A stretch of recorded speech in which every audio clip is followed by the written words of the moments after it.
you just kind of take it all in. You know, it's all part of the gig, you know. There's going to be a time when people don't want to talk to you, right? And you'll remember these times when people don't want a picture, people don't want an autograph. It's not that hard to take your time and be nice to people. You've said this is either the last or second to last. If this is it, what are you most proud of that you've accomplished in your great career? That I've won a lot and I've done everything the right way.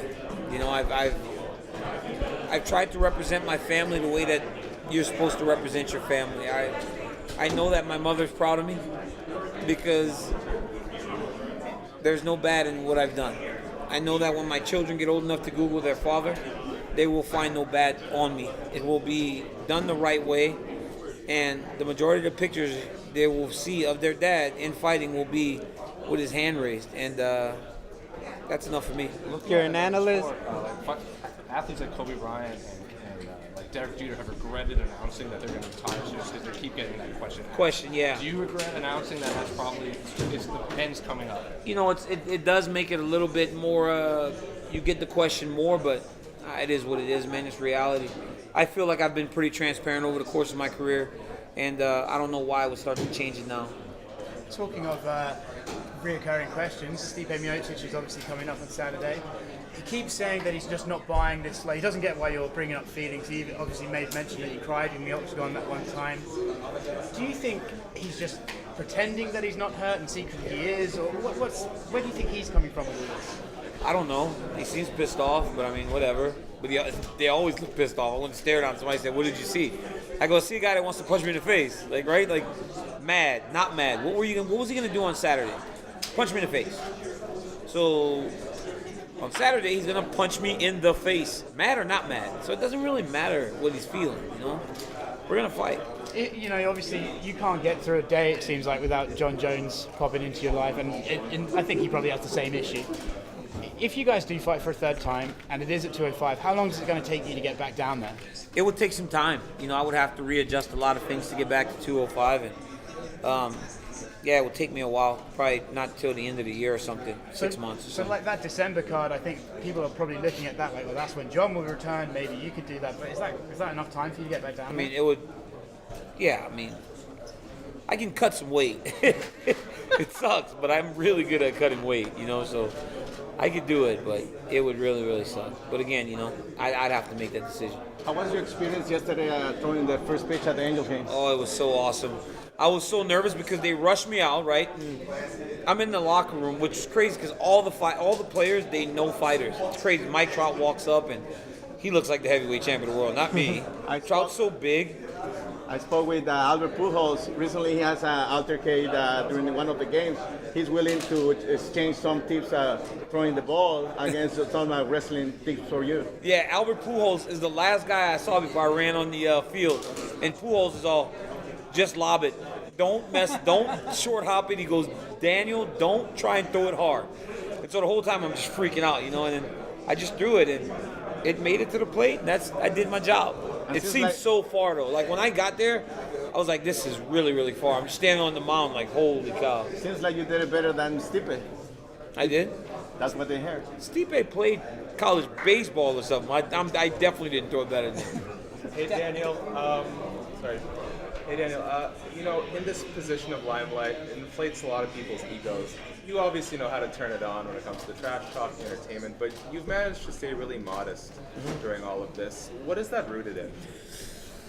I think, you know, like I said earlier, you know, like when I was younger, I had to deal with so many things. And when I left the Olympics after the second time, you know, like there wasn't much left of Daniel Cormier. You know, you're a guy that captained the Olympic team and you don't get to step on the mat. Like, it broke me down, and it should have.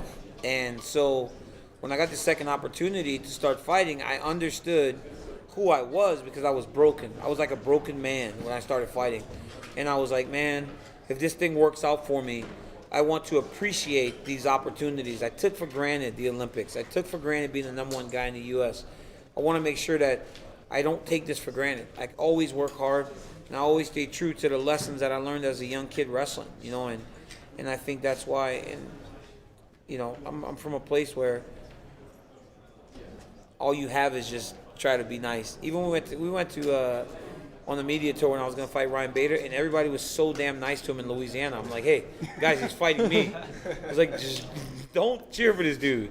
It made him feel great, but I think that's kind of what we do. You know, we just try to be nice to people. Daniel, going back to the weight one last time, and the only reason I ask this because it might be your last fight, so it could be the last opportunity. That time with Rumble, did you push down on that towel? What? Was there a towel? The weight, I believe I saw a towel in the video. I was naked behind the towel, and my mind was fuzzy. Okay. So I don't really remember. Are you keeping the beard on Saturday? I didn't even know there was a towel. I only heard it. I never saw it myself. Yeah, sometimes, you know, like, did you see a towel? I thought I did. Are you sure? That's the question. You see, like, sometimes you got to understand your eyes can tell you things are there that aren't. We'll just. There've been many times where I thought I saw something. I'm like, oh my God. I'm like, oh, maybe that wasn't a towel. I think you're probably right. You know? If it wasn't a towel, what was it? White flash. Just a white flash. I was that quick. I was on the scale, off the scale, that quick. Before you fight against Vulcan, you compared yourself. You compared yourself to Hakeem Olajuwon and the Rockets, and Jon Jones was Michael Jordan, the Bulls. He went away for 2 years, and then you took over, and then you're gonna have to fight him again. Do you still compare yourself to that team, or because now you have your own championship? I think, yeah. All the comparisons I made prior are the same. Nothing's changed. You know, I've been Evander Holyfield for a long time, and I'm proud of it. Now I'm just the heavyweight champion of the world, just like Evander. Are you keeping the beard for Saturday? No, I'm gonna take the shit off.